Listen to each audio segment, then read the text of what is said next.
own brown trout can become addicted to methamphetamine.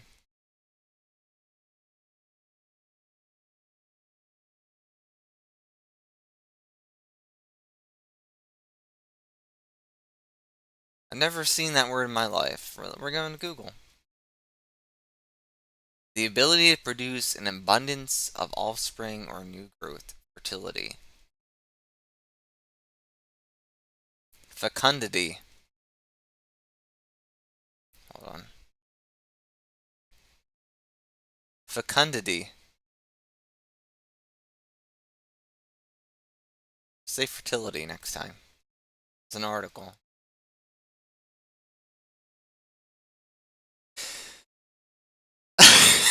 I guess it's a quote. My bad.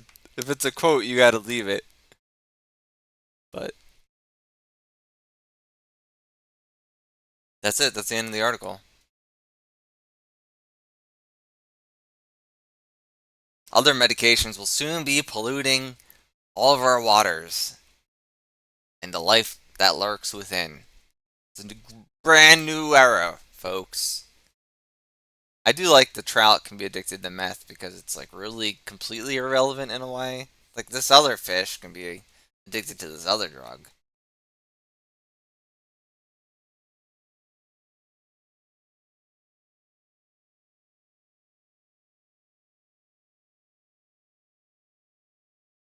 All right, second article. I saw this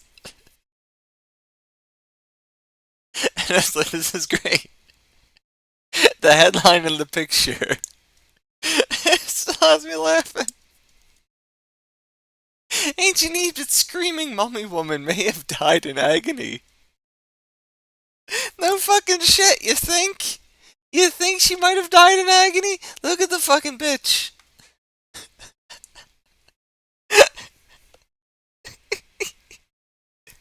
Birth control shark coming soon. From Elizabeth Banks.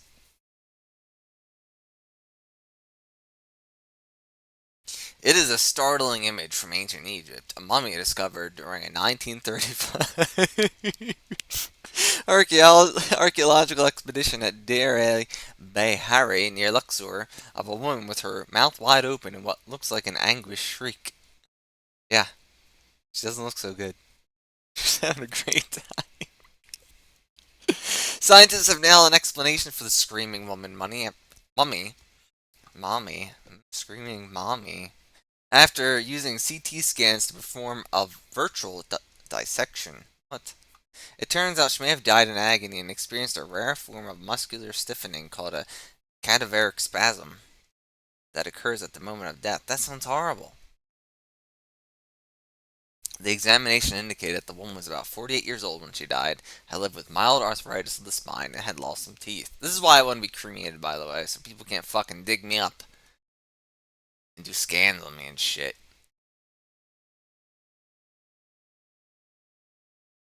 Her body was well preserved, being embalmed only roughly 3,500 years ago during ancient Egypt's glittering New Kingdom period, using costly imported ingredients such as juniper oil, frankincense resin, and saline added. Oh, the professor of radiology at Cairo University, Sahar Salim. Thank you, Sahar. The ancient Egyptians viewed preservation of the body after death as crucial to secure a worthy existence in the afterlife. It was customary during the mummification process to remove the internal organs aside from the heart, but this had not occurred with this woman. See now, okay, now the scan's getting interesting now. Although, how did you know that before? I don't know. They didn't find the organs. In ancient Egypt, the embalmers took care of the dead bodies so it looked beautiful in the afterlife. That's why they were keen to close the mouth of the dead by tying the jaw to the head to prevent normal post-mortem jaw drop. But the quality of the embalming ingredients ruled out the mummification process had been careless and that the embalmers had simply neglected to close her mouth. In fact, they mummified her well and gave her expensive funerary apparels. Two expensive rings made of gold and silver, I'm stealing those, and a long-haired wig made from fibers from the date palm. Sell those to Huff and Puff. This opened the way to other explanations of the widely open mouth, that the woman died screaming from agony or pain, and that the muscles of the face contracted to preserve its appearance at the time of death due to cadaveric spasm, Salim said. The true history of circumstances of the death of this woman are unknown, hence the cause of her screaming facial appearance cannot be established with certainty. Cadaveric spasm, a poorly understood condition, occurs after severe physical or emotional suffering, with the contracted muscles becoming rigid immediately following death, Salim said. Unlike post-mortem rigor mortis, cadaveric spasm affects only one group of muscles, not the entire body. Added whether the woman may have been involved while alive, I don't think this is possible, said Salim. Salim was unable to determine how the woman died, saying, "We frequently cannot determine the cause of death in a mummy unless there is CT evidence of fatal trauma." Salim cited evidence of a fatal head injury, slit neck, and heart disease in 3 royal mummies. The screaming woman was found at the site of the ancient city of Thebes during excavation of the tomb of a high-ranking official named Senmut, the architect, overseer of royal works, and reputed lover of Queen Hatshepsut, who reigned from 1479 to 1458 BC. The mummy was inside a wooden coffin in a burial chamber beneath Senmut's family tomb. Her identity has not been determined by her jewelry. The gold and silver rings with images of scarab beetles, a symbol of resurrection, made of the gemstone jasper, showed her socioeconomic status. She was likely a close family member to be buried and shared the family's eternal resting place, Salim added. The study revealed details of her wig. Its spiral braids were treated with the mineral quartz magnetite albite, albite to harden them and provide a black color indicative of youth. Her natural hair had been dyed with henna and juniper oil. A number of ancient mummies in Egypt and the Americas have been found with facial expressions resembling a scream, eerily similar to Norwegian painter Edvard Munch's The Scream. I use this painting in my public lectures about the screaming mummies. Yeah, well, it's iconic. It's just like one of the greatest headlines of all time with the picture. I don't know. It's really good.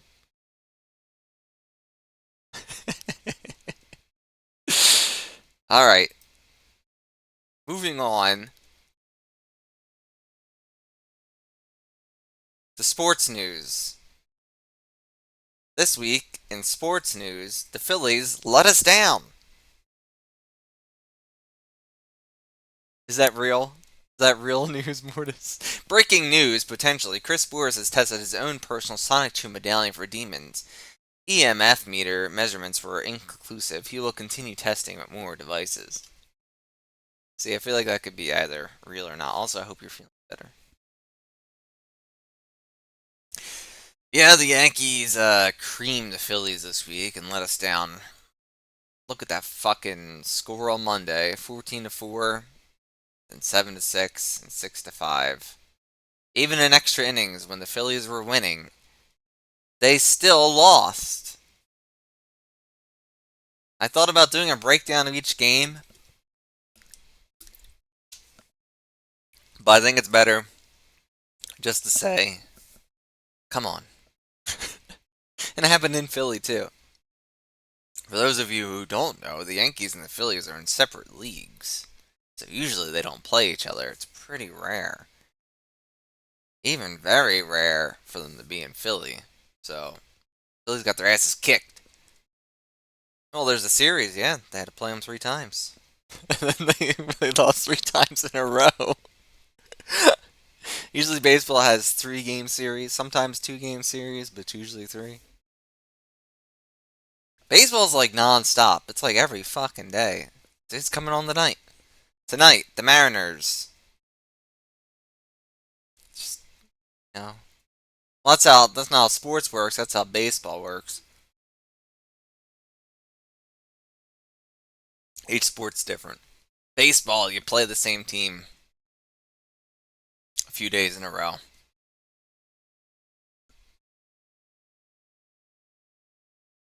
But if this is any like of a setup of what the World Series might be, this is where I'm going with it. The Yankees were doing good, and the Phillies are doing really good. The Yankees will wipe the floor with the Phillies on the World Series. So, you know, Oops, there goes another rubber tree plant, I guess.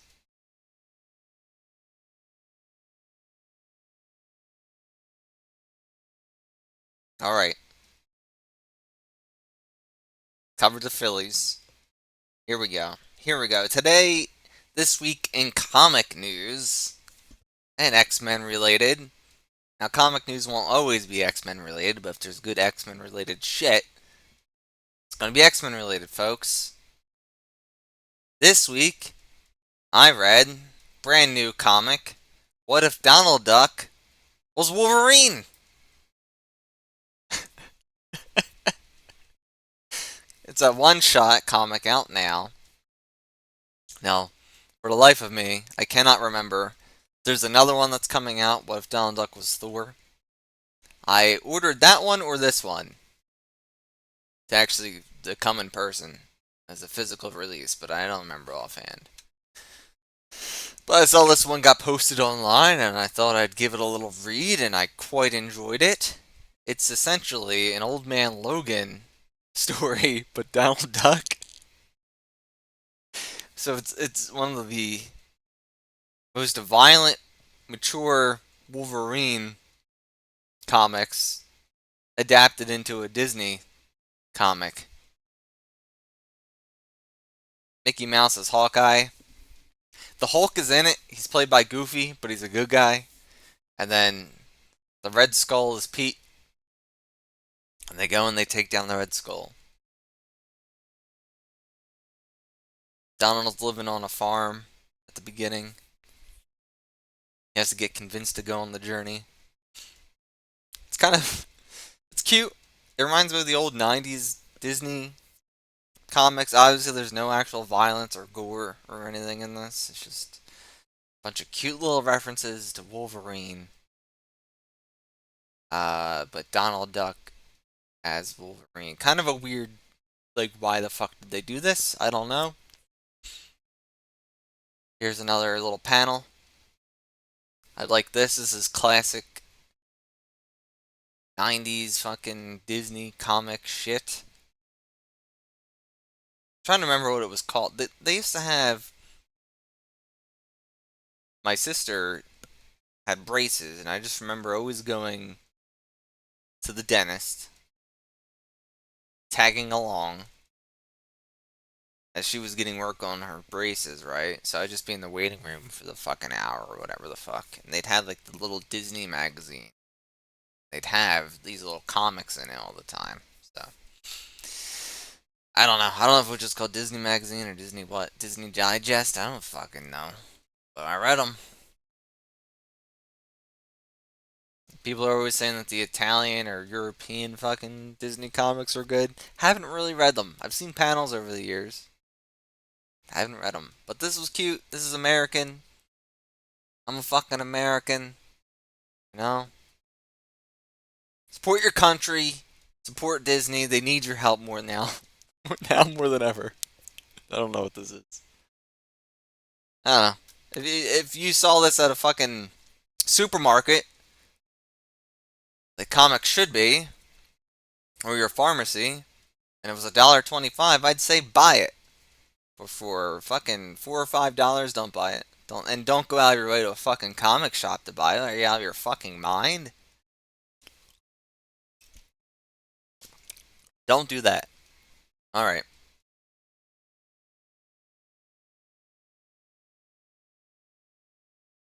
Back to news. Final article. Jersey news. All right. So what's going on in Jersey? Oh, we got an ad. Lovely. Whales have been recorded in large numbers off New Jersey coast. Look at these whales. They're gorgeous. Off of Cape May. That's near us. Kind of. Dolphin. That's not really a whale. It's kind of. That's a whale. We don't know what that is. Inconclusive. That's a whale. That's a whale. This goes on for 50. Definitely a whale there. Yeah. I don't know. That could be anything. Look at him. He's cool. That looks like another dolphin or something. You're saying it's a whale. That's like the same picture. He's crazy. Whoa, that one's cool because they're all right there. All the onlookers. All right, let's get to the actual article. Whales are gathering in large numbers off New Jersey in a portion of the Atlantic Ocean called the New York Bight, according to several sources. Well, if it's in Cape May, that's nowhere near fucking New York, so fuck off. Viking Yacht Company of New Gretna, Burlington County, posted to Facebook that a large group of North Atlantic right whales, an endangered species with only about 360 individuals left, were congregating in the New York Bight between the Hudson Canyon off Sandy Hook and the Black Canyon off Montauk, New York. Okay, so that is actual New York. I don't know why those pictures up there had like a bunch of Cape May stuff, which is South Jersey.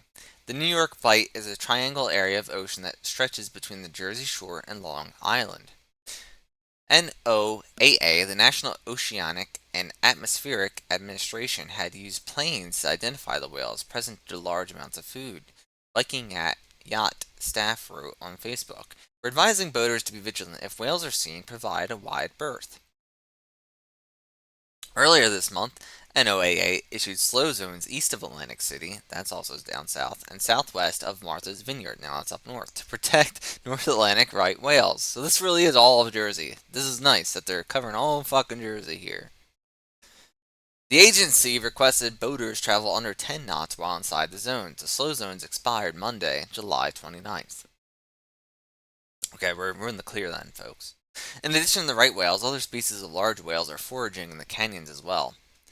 In addition, in order to protect both whales and boaters, please be alert when transiting to and approaching offshore canyons, including but not limited to Hudson Canyon, NOAA wrote on Facebook. Boaters can download the Whale Alert app. No one's doing that. We don't want that. We don't need another fucking app. For real-time updates on slow zones and right whale sightings. Just have a website. Have a website do it. Gotham Whale, a whale research and advocacy organization, also reported numerous whale sightings off the New York coast. All of our whale watching partners have been seeing whales and dolphins in the western New York Bight, the organization wrote. Not just single whale sightings, but multiple whales have been sighted on all boats. There is so much action out in the Bight with birds, sharks, whales, dolphins, turtles, rays, and other really cool sightings. Oh yeah, really cool. Bill McKim, the owner of Jersey Shore Whale Watch Tour in Belmar, said that this summer has been his best among the past 7 for seeing whales. Humpback fin and minke whales were making up the majority of whale species that passengers are seeing aboard the Jersey Girl. That sounds cool. It's a 130 passenger boat. Juvenile whales tend to swim closer to the coast while adults swim farther from the land. There's so many whales out here. If the food is there, that's where they're going to hang. McKim said the whales are feeding on menhaden, or bunkerfish, close ashore and eating sand eels further along the Hudson Canyon. What is a sand eel? Coastal upwelling, or cold ocean water, rising to the surface at the shore also seems to be benefiting the whales this year, he said. Basically, any direction you pick, there were whales. Whale sightings are also happening from the beach. The user on Twitter showed this whale.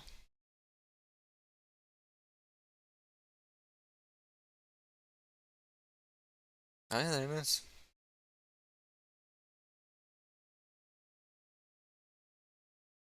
Whales were also recently spotted east of Belmar, according to the X account. Just say Twitter, please. Of Monmouth University's Urban Coast Institute spokesman Carl Villacova. The commentary is only 1% of the population will ever see a whale in person. People go bananas for the first time they see a whale's tail. It's beautiful. Yeah, I've never seen a whale. Never seen a whale. I've seen lots of dolphins. Pretty sure I've never seen a whale. I mean, unless you count like an orca at a fucking water park, which I don't think I've even been to see. I don't know. In the aquarium. Many aquariums only have whales there. I'm talking at the fucking beach. I've only seen dolphins. I'm pretty damn sure. Hopping around, playing. They think it's a fucking joke. They think everything's a fucking joke, those guys. Alright. Gonna be a shorter episode, but we do have movies to cover. All right. Here's what I watched this week, folks. I'm still doing 500 movies in 500 days, despite we haven't done the podcast in a while. Okay, we'll get back to it. Don't get off our fucking dick. Okay, we've been busy. We have things to do. We have lives to live. We'll get back to the podcast. It's not canceled. It's just on a little brief hiatus. So in the meantime, I will indulge myself.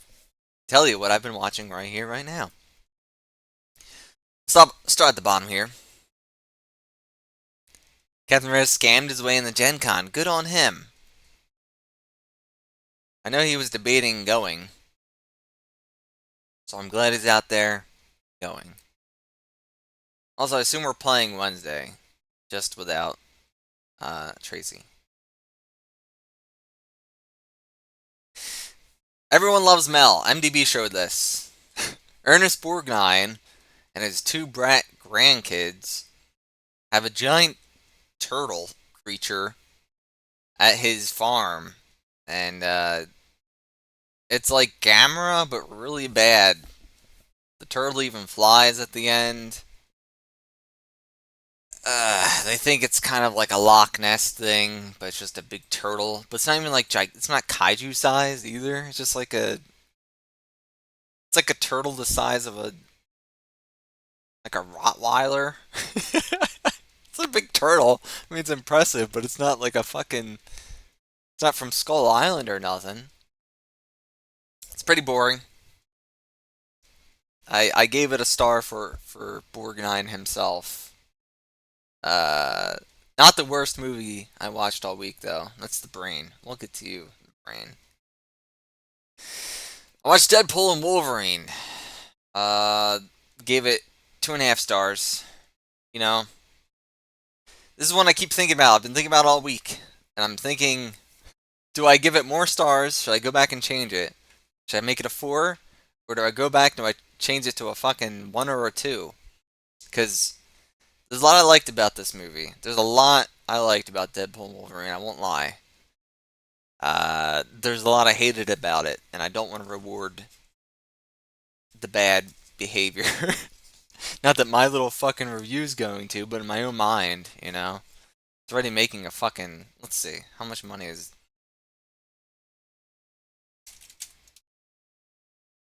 It's on track to make like $1 billion fucking dollars or some shit. I love that the Wikipedia result for stuff is so far down on Google anymore. The box office currently, and it's before the second weekend. This is just the first week. Before second weekend, 630 million. It's easily going to clear $1 billion, I would say, or get very close. So what did I like about Deadpool and Wolverine? I liked that it's very much a goofy comic book movie with a goofy comic book premise of like a multiverse and not holding your hand to explain all the fucking concepts. They just kind of drop you in. Uh, it's the type of movie that they should make more of in the sense of like letting your audience. I'm trying to phrase this right without too many spoilers or anything, but fuck it. There's going to be spoilers, folks. If you're going to go see Deadpool and Wolverine, stop watching right now. How about that? So Wolverine's from another universe, and Deadpool's from a separate universe, and he goes around, Deadpool. He's looking for a Wolverine, because he wants a good Wolverine, right? He wants to have a good team up. He wants to save his own universe, but his Wolverine's dead, so he needs to go find another one, so he's hopping around different timelines to pull one out. That's the premise of the movie. He finds one, and then the monitors of the universe kick him off into like a void area. Most of the movie's set in this void. It looks like shit. That's the part I have a big problem with. Is a lot of this movie, despite being on physical sets, it looks terrible.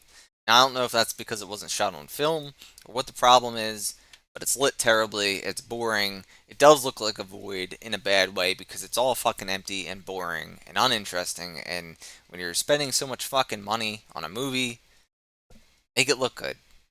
Just make it look interesting. But what I like about this movie is the goofy premise. Wolverine will make off the cuff references to the X Men, right? Which at this point they've been a franchise for nearly 25 years, so it's kind of embedded in pop culture. When he mentions like all these characters, you're just expected to know it. It's like you knowing the mythology, and people always call superheroes mythology, and sometimes it's really fucking eye rolling. But I like the way it's done here because when he mentions Xavier, and Xavier's not in the movie, but they talk about him a lot. He's not in the fucking movie. His sister is. Or they talk about Cyclops or Jean Grey and all these other characters. Gambit's in the movie. He's the best part of the movie. He was only in one other fucking movie, which was the other movie that had Deadpool and Wolverine in it, Wolverine Origins. And that Gambit was fucking terrible. So they did Gambit right. I'd sent Mortis a picture of him before I watched the movie, and I was like, he looks like fucking shit. He looks terrible. But in motion, it looks fine. He does the Cajun accent, like dial it up really bad, but it's for comedic effect, and it's very funny. He's probably the best part of the movie, but also just seems really lazy the entire movie. So nothing really happens in it. It's kind of just moving from one little area. They have a fight. Deadpool and Wolverine keep fighting each other or other people. Uh, there's like a few calm moments of character development, but overall it's just like a weird, horribly paced.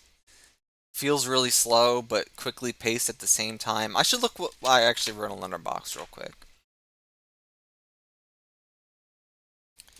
Let's see, because this is just a static image. This is a static image, folks. Let's see what I wrote on Letterboxd for our friend Deadpool and Wolverine. Here's what I wrote.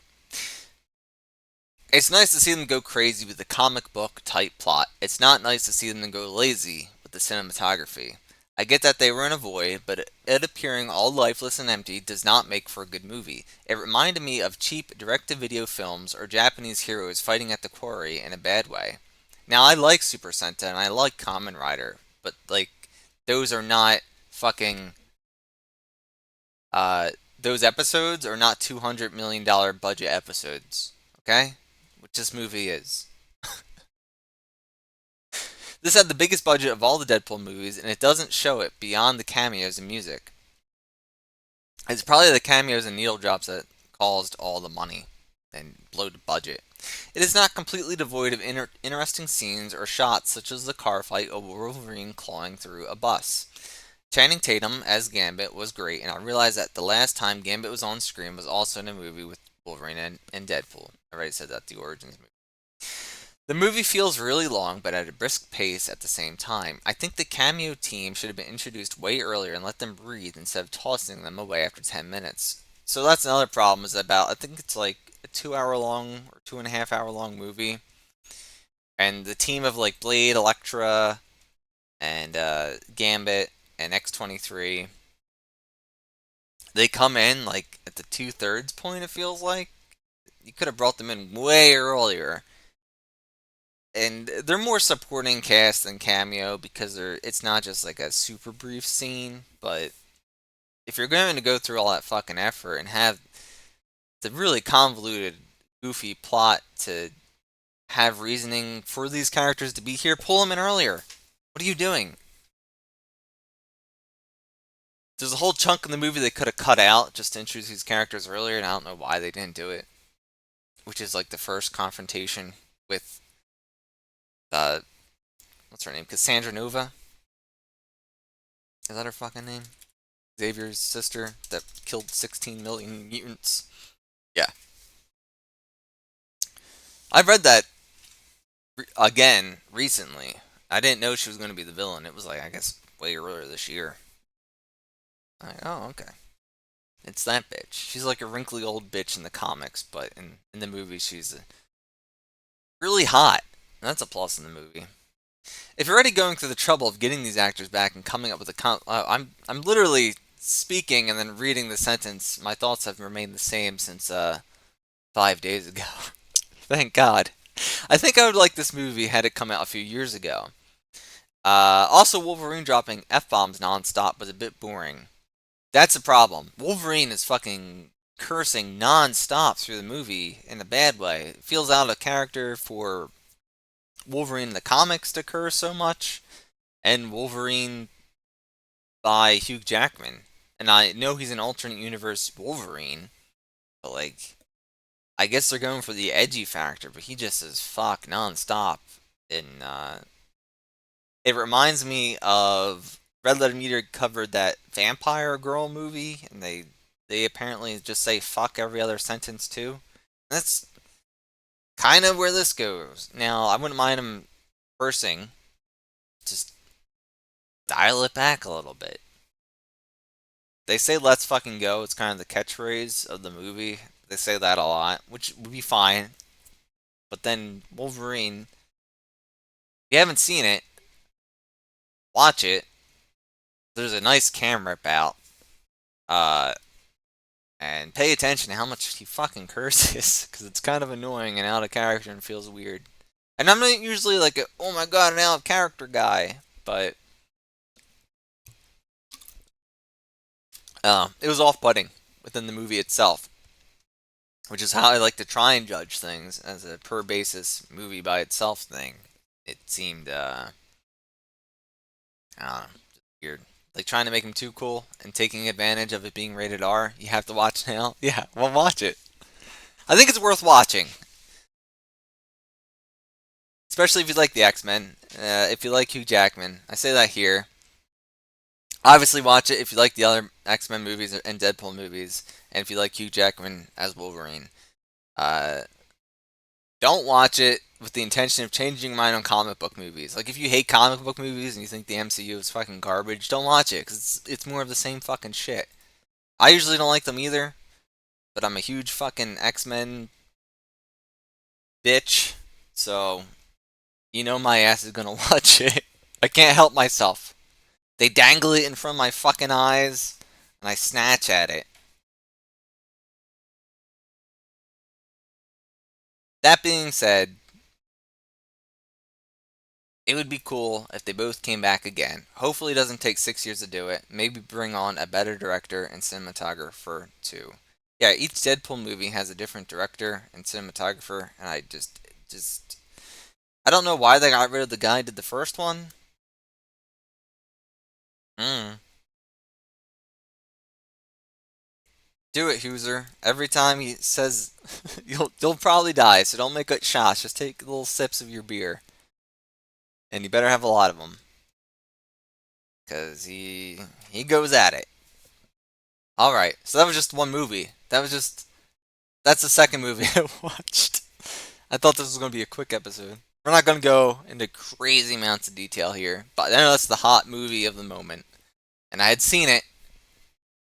Uh, so that's why I'm spent a little bit more time.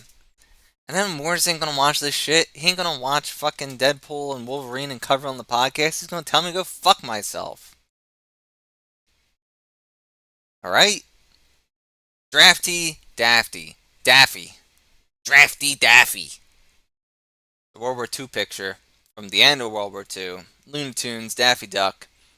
He gets drafted for the military and he runs around trying to avoid the serving papers the entire short, and he manages to do so, but he ends up in hell, where he continues to be chased by a little man from the draft board. Very good. Very good. I'm about to say some things people have already said, such as, like, the beginning of the war, Looney Tunes and Disney were all pro-war. Well, yeah, I know you ain't gonna watch no cam rip. Although, like, it's fairly good quality. I would risk showing it right now, but, oh, hold on. Hold on. Let me see something. I ain't gonna show it, but what I will do.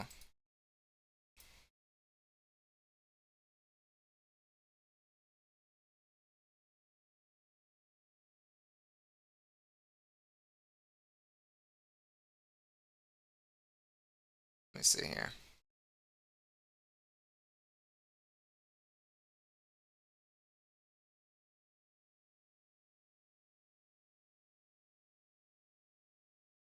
I'm just trying to get a picture.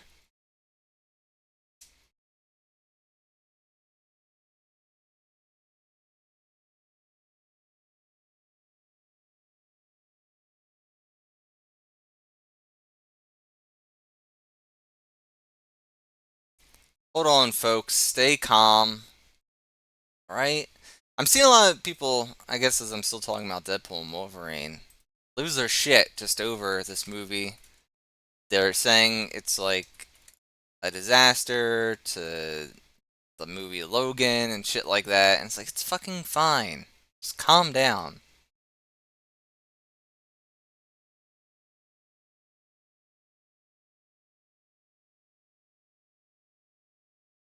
It's just a movie. Relax. Or people are like too confused about the plot. It's just a fucking stupid comic book movie with a reason for the stuff to be happening. Yeah, it's pretty clean. That's all. So it's out there, folks. Uh, Deadpool and Wolverine, 1080p V3 HDTS AAC E sub. This is the news. Check it out. Search it on Qubit Torrent. All right. Frog and Toad are friends and gay. Guys, they're gay. They're gay as shit. That's what everyone says, right? They're gay as fucking shit. I think they're just friends. It says they're friends in the fucking title. Still good. Still really good. Amazing stop motion. Watch it again if you haven't seen it in a long time. I hadn't seen it in a long time. Still cute. Still good. Kinda gay. Not too gay. Not that there's anything wrong with it if it's too gay. But it's not too gay. Yeah, Hoosier hopes they're gay. No, the author was gay, so a lot of people say that it's like gay subtext of him coming out, which, I can see it viewed through that lens, which I think is the first time I've watched it since then. Since, an adult and knowing that, I mean. Um, it's good. It's really good. And if it is some sort of gay representation, that's good too. The Brain, awful movie. Basically, this rich millionaire gets his brain saved out of a plane crash, and then he is trying to solve his own murder, but also still killing people. It's kind of confusing and weird. People are afraid superheroes will turn their kids gay. Well, Frog and Toad aren't superheroes. I know that. I didn't hear of people being afraid that superheroes will turn their kids gay. And if they do, so what?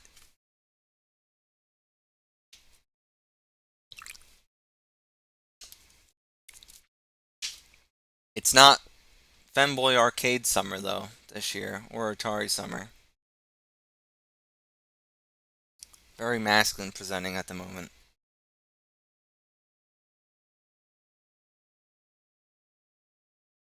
Well, there's still a little bit of summer left. We'll see. See, folks. Where am I? Brain. It's an adaptation.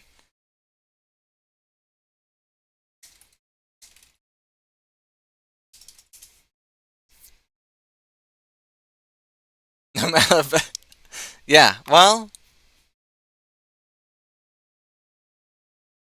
I think. Yeah, I think you're right. The X-Men aren't going to turn your kids gay, but gay kids are drawn to the X-Men, so maybe it's a disproportionate thing because of the idea of feeling othered. You know. I mean, if we're dealing with the X-Men in general, especially the idea of feeling othered and being gay or trans. Just like, you know, they're drawn to that.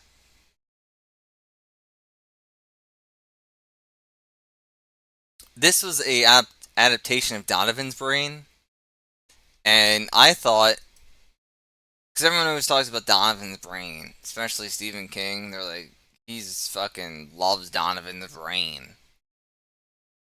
And I had never seen one. There's three of them, and this is actually the newest. Believe it or not, this is the newest adaptation from 1963. The other ones are from 1944 and 1953. And I thought, I'll watch them all in descending order. Nope, this first one's terrible. Not watching the others. It's a stupid concept. It's dumb as shit. Just don't fucking watch any of the Brain movies. They're awful.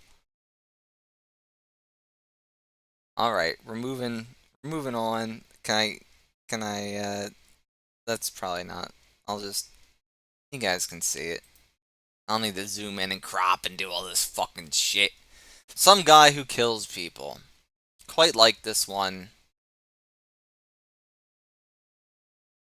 It's a cute dark comedy about a loser who finds out he has a daughter. It's my type of movie, except I didn't knock up some dame a decade ago. It almost makes me wish I did, so I had some purpose in this shit world. I was only going to give it 3 stars, but Murder by Death played over the credits, so it's getting the extra bump. I enjoyed the reoccurring tease of an owl festival that never happened. Kevin Corrigan, who is the lead, should lead more movies. This is the type of movie that I don't know. I watched it because I was just browsing Tubi and it popped up and I was like, oh, it's that Kevin Corrigan guy. He was always enjoyable and shit. I'll watch a movie with him. And then he's in his 30s. He's living at home and he draws like just draws all the fucking time. A goddamn weirdo. I won't spoil it, but I predicted it early on exactly what was going on. So if you have that inkling when you're watching it, it is that, and it's just like, okay. But you just gotta take it for the ride that it is. I watched Incubus. Holy shit, Incubus was great. Now, Incubus is a 1966 movie, and it's all in Esperanto. Now, if you don't know what Esperanto is, it's a fake language. Maybe all language is fake if we're gonna be talking this fucking bullshit. But it was just, it's a fairly newly constructed language with the idea of being like an international, everyone can talk it type of thing. And this movie, starring William Shatner from 1966, before he was Kirk, it's all in Esperanto. This movie was really good. It's like an occult witchcraft demon movie. Obviously, you can tell from the title being called Incubus, but it's really mostly about succubi. There is an incubus in it, but it's mostly about succubi. Uh, beautiful. Beautiful imagery, beautiful cinematography, black and white, gorgeous, gorgeous, gorgeous. There needs to be like a Criterion release of like a proper scan of the original film. That'd be really nice. Uh, William Shatner gets into one of like his classic brawls, and this is before Star Trek, but he gets his fists out, and there's the punching, and there's this fucking demon bat, and it's in a barn, and you kind of barely see it. It's not like a big goofy puppet or nothing. It's just like the fucking imagery of it. Oh my god, what a good movie! It's a demon that will have sex with you until you die. That's right.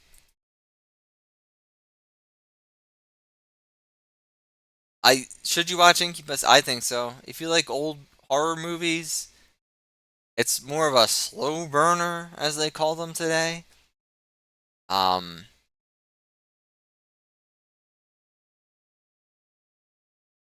wow, the guy who I'm reading about it right now, Conrad Hall, did cinematography on this, and he also did Butch Cassidy, American Beauty, and Road to Perdition. So not only did he have a long career, but went on to win 3 Academy Awards for his cinematography. See, I told you, it's shot really well. It's gorgeous. I was reading some reviews for this, and people are shitting all over it, and I don't fucking. Some people are praising it, other people are shitting on it. I don't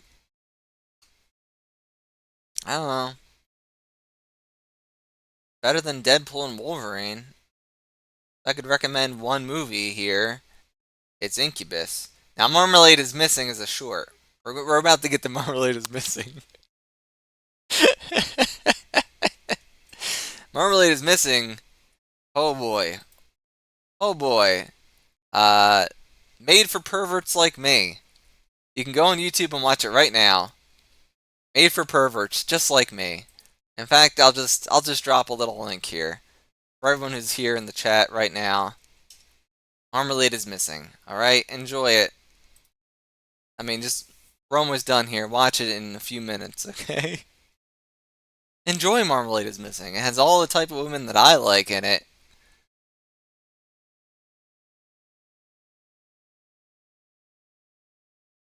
Great little short. Well animated. Really well animated. And yesterday was the anniversary of Jason Lives. I watched Jason Lives. I saw that on Twitter. Um, Here's my write up on Jason Lives. Okay? Now, a lot of these movies, the Friday the 13th movies, I can change my ratings on them depending on what mood and which ones I watch. Also known as a wife. Very good.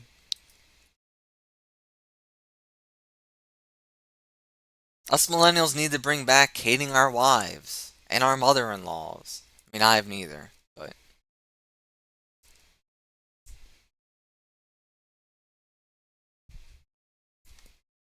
maybe we should. I'm mostly joking, folks.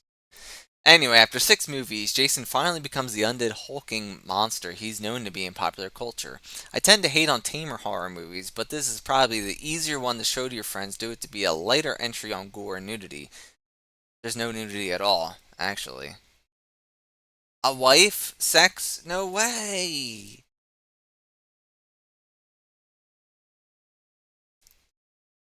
Look, my wife lets me do this news broadcast for an hour each week, okay? But then I can't watch or play any games the rest of the week. I can't watch any other Twitch. Can't play the Punisher on PS2. But I get to do my news program. And then it's back to picking up the children from soccer practice. Or whatever people do. I don't know what functioning people in marriages with children do. I have no fucking clue. I don't know any of them. Not a single one of my friends is like that. Some of them are soon to be. Some of them are pregnant and soon to be that. But at the moment, I don't know fucking people like that. I'm on Twitch. I'm a talking dog on Twitch right now. You think I know this? You think I know the lifestyle of functioning people? Members of society? I do not, sir. Anyway, if you're going to show someone only one of these movies, then it should be Jason Lives or the final chapter. If your friends can handle some titties, then show them the final chapter. And if your friends are little baby prudes, then show them Jason Lives. Also, Tom Matthews should have been a bigger star. He's the lead in this, and also the guy from Return of the Living Dead. He did like those 2 movies, and that's pretty much it. Cast away into supporting roles. I like him as Tommy Jarvis. They could have done a few more with him. They could still bring him back and do one now. He's done one of those short fucking movies on YouTube, The Never Hike Alone. He was fine in that. Bring him back.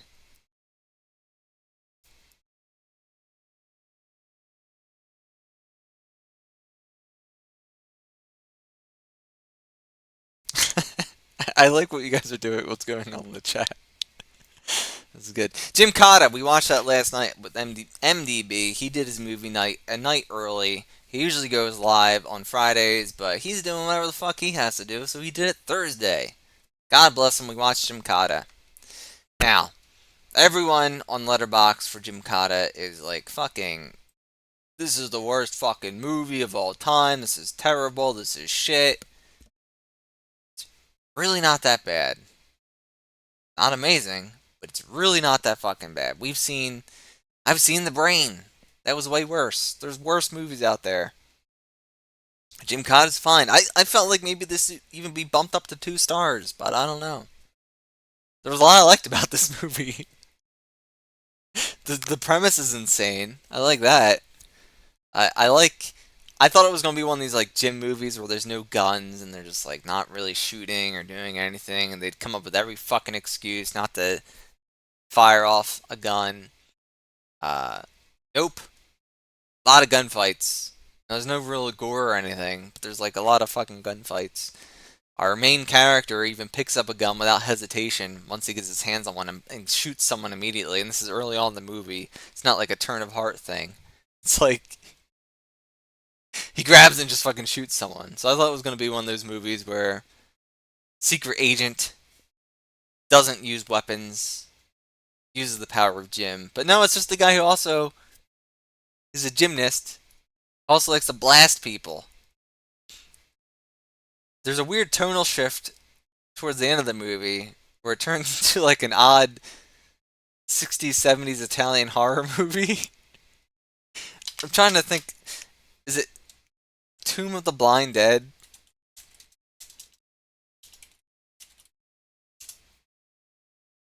Yeah. It reminded me of Tombs of the Blind Dead, which is not Italian. It's actually Spanish Portuguese. Sorry, folks. Turns into that out of nowhere, and it's really kind of fucking cool, honestly. Um, weird tonal shift. And then it switches back. He's getting chased through a foggy, creepy village. All these cultist looking villagers, right? Then he eventually escapes by getting on the roof of a building, and then it's like sunny. It's just really weird. There's a lot of slow mo, which I think was the race to 90 minutes type of thing, where they're trying to get the run time and like way too much slow mo. But that's it. Those are the movies I watched this week. Some of you might be thinking short films don't count, but again, this is my personal 500. So short movies count because I've looked at some other lists and they seem pretty generic, so I'm changing mine up. My eclectic tastes, all my weirdness. Fuck you. You do it. You fucking do it. Huh? Bastard. Probably gonna do it for today. This is the news. Dog Hole News, Friday, August 2nd, 2024. Thank you all for joining me. Have a great weekend. I'll see you tonight at Mortis's if he's on. Um that's it. That's it. That's all I have to say. Thank you for taking the time out of your day. Spend a little time with me. I appreciate it. I'll try to be back next Friday with a little bit more news.